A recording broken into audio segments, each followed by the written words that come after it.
पश्चिम बंगाल में बीजेपी की सत्ता में आने के बाद अब तक राज्य से हिंसा और तोड़फोड़ की और मारपीट की खबरें आ रही थी, लेकिन अब शारीरिक उत्पीड़न की खबरें भी आने लगी। पश्चिम बंगाल के बारुईपुर से एक ऐसा मामला सामने आया जो बीजेपी के सुशासन की पोल खोलने का काम करता है। बारुईपुर में 11 साल की बच्ची के साथ पहले शारीरिक उत्पीड़न किया गया और फिर उसकी जान ले ली गई। इस घटना को लेकर पूरे पश्चिम बंगाल का माहौल तनावपूर्ण हो गया। लोग सरकार के खिलाफ नजर आ रहे हैं। कोलकाता से करीब 15 किलोमीटर दूर बारुईपुर के सूर्यपुर हाट इलाके में पीड़िता की बॉडी मिलने के बाद स्थानीय लोग बुरी तरह से भड़क गए। लोगों ने सड़कें जाम कर दी, टायर जलाए। गुस्साए लोगों ने पुलिस की गाड़ियों में भी तोड़फोड़ की ताकि कोई तो उनकी बात सुने।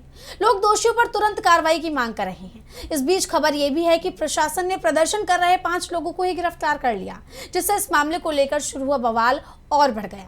वहीं अब इस मामले में विपक्ष की एंट्री भी हो गई है। विपक्ष ने इस पर बीजेपी और सीएम शुवेंदु अधिकारी को बुरी तरह से घेर लिया है, जिससे सरकार और विपक्ष के बीच टकराव तेज होता जा रहा है। लेकिन असली बवाल तब शुरू हुआ जब पीड़ित परिवार से मिलने जा रही टीएमसी प्रमुख और बंगाल की पूर्व मुख्यमंत्री ममता बनर्जी को हाउस अरेस्ट कर लिया गया, जिससे एक नया राजनीतिक विवाद खड़ा हो गया। विपक्षी पार्टी टीएमसी ने बीजेपी पर एक गंभीर आरोप लगाया है। टीएमसी का कहना है कि पूर्व मुख्यमंत्री ममता बनर्जी के घर के बाहर भारी पुलिस बल तैनात किया गया है, वहां बैरिकेड्स भी लगाए गए हैं। इसका मकसद ममता बनर्जी को बारुईपुर जाने से रोकना है। दक्षिण 24 परगना जिले के बारुईपुर में एक 11 साल की बच्ची की कथित तौर पर उत्पीड़न के बाद उसकी जान ले ली गई। ममता बनर्जी इसी बच्ची के परिवार से मिलने जाने वाली थी। टीएमसी के वरिष्ठ नेताओं ने बताया कि ममता बनर्जी का घर कालीघाट में है और उनके घर के बाहर 10 से ज्यादा पुलिस की गाड़ियां खड़ी कर दी गई हैं। वहीं पार्टी के ऑफिशियल सोशल मीडिया अकाउंट से भी इस तैनाती पर सवाल उठाए गए हैं। टीएमसी ने इसे विपक्ष को डराने की कोशिश बताया है। टीएमसी ने कहा कि बीजेपी का यही एक एजेंडा है। टीएमसी ने एक्स पर पोस्ट किया कि हमारी चेयरपर्सन ममता बनर्जी बारुईपुर जाना चाहती थी। जैसे ही ये बात पता चली, उन्हें बाहर जाने से रोकने के लिए उनके घर के बाहर भारी संख्या में पुलिस बल तैनात कर दिया गया और बैरिकेड्स लगा दिए गए। उन्हें रोकने की कोशिशों के बावजूद हमारी मांग वही है, जस्टिस फॉर बारुईपुर। दीदी पीड़ित परिवार के साथ मजबूती से खड़ी हैं और उन्हें न्याय दिलाने के लिए प्रतिबद्ध हैं। वहीं टीएमसी सांसद डेरेक ओब्रायन ने भी पुलिस की तैनाती पर सवाल उठाए हैं। उन्होंने तो साफ कहा है कि ममता बनर्जी का रास्ता रोकने के लिए जानबूझकर पुलिस की गाड़ियां खड़ी कर दी गई।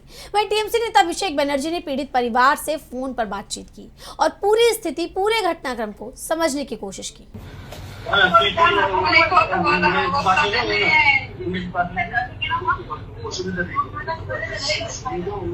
আপনারা থানায় কমপ্লেন করেছেন? আপনারা থানায়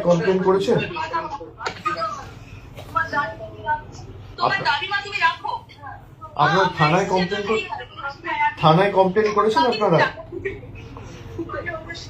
अभिषेक ने न सिर्फ पीड़ित परिवार से बात की बल्कि बीजेपी पर जमकर हमला भी बोला।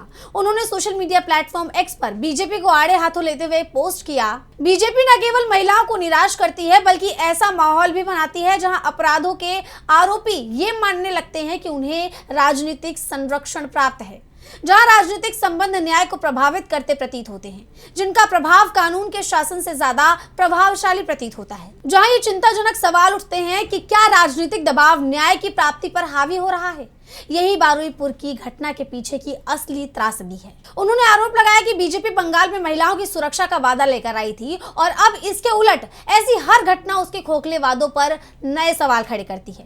ये चुप्पी भी उतनी ही मार्मिक है। कोई विरोध नहीं, कोई आक्रोश नहीं, जवाबदेही की कोई मांग नहीं, इस्तीफे की कोई मांग नहीं, अंतरात्मा की कोई जागृति नहीं। उन्होंने इस घटना को बेहद शर्मनाक बताते हुए आगे कहा कि जब न्याय चयनात्मक हो जाता है और आक्रोश राजनीतिक हो जाता है तो न केवल पीड़ित को भुगतना पड़ता है बल्कि समाज को भी इसकी कीमत चुकानी पड़ती है। वहीं ममता बनर्जी हाउस अरेस्ट होने के चलते पीड़ित परिवार से मुलाकात नहीं कर पाई, लेकिन उन्होंने भी परिवार से फोन पर बात की है, ऐसी खबरें हैं। वहीं ममता बनर्जी ने बाकायदा बयान जारी कर इस घटना की कड़ी निंदा की है। सुन लेते हैं क्या कुछ कह रही है टीएमसी प्रमुख।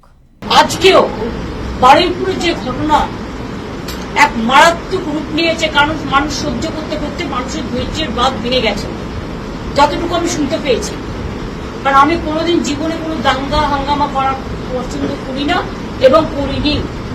वहीं इस घटना पर टीएमसी के बागी गुट के नेताओं की प्रतिक्रिया भी आई है। बंगाल चुनाव में मिली हार और ममता बनर्जी का साथ छोड़ने के बाद पहली बार सायोनी घोष ने अपनी चुप्पी तोड़ी है। उन्होंने इस घटना की कड़ी निंदा की है, साथ ही सीएम शुवेंदु से भी बात की है। हालांकि बीजेपी के लिए उनके तेवर नरम ही दिखाई दिए। सायोनी ने एक्स पर पोस्ट किया मैं दक्षिण 24 परगना के बारुईपुर सुरजापुर में एक नाबालिग लड़की को निशाना बनाकर की गई घिनौनी घटना की कड़ी निंदा करती हूं। मैं उसके और उसके परिवार के साथ पूरी एकजुटता के साथ खड़ी हूं और अपनी गहरी संवेदना व्यक्त करती हूं। मैंने मुख्यमंत्री शुभेंदु अधिकारी से बात की है और उन्होंने भरोसा दिलाया है कि वो व्यक्तिगत रूप से हालात की निगरानी कर रहे हैं। गिरफ्तारियां हो रही हैं और SIT का गठन भी किया गया है। वो शोकाकुल परिवार के संपर्क में है और दोषियों को नहीं बख्शा जाएगा और जल्द न्याय होगा। अब इस घटना पर बवाल मचा हुआ है जिसमें बीजेपी घिरती हुई नजर आ रही है।